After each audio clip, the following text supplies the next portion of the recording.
বাড়িতে একটা মরিচের গাছ থাকলে কত উপকার। দুইটা মরিচের গাছ খাওয়া হয়, ভালোই খাওয়া হয়, পেকে গেছে। আর এই ছোট ছোট মরিচ, এগুলো যে ঝাল বলার বাইরে।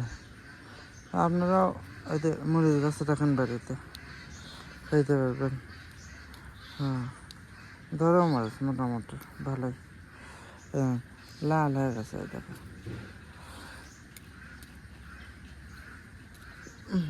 সোজা যাচ্ছে, ডাটা ছুটে গেলে হবে। সুন্দর মরিচ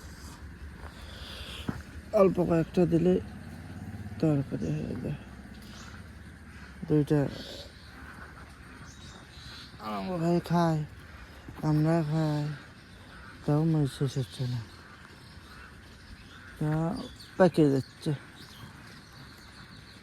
প্রতিদিন কাঁচামরিচ খাওয়া হয় না, মাঝে মধ্যে খাওয়া হয়। এই গাছটা ভালো আছে। এই গাছে তোমার সুন্দর গাছ, আর এখানে একটা ধরছে। এটা আসলে বোম্বাই মরিচের গাছ। বোম্বাই মরিচের গাছটা মারা গেছে। একটা পরিষ্কার গাছ আছে ছোট, খাওয়া হয় মাঝে মধ্যে।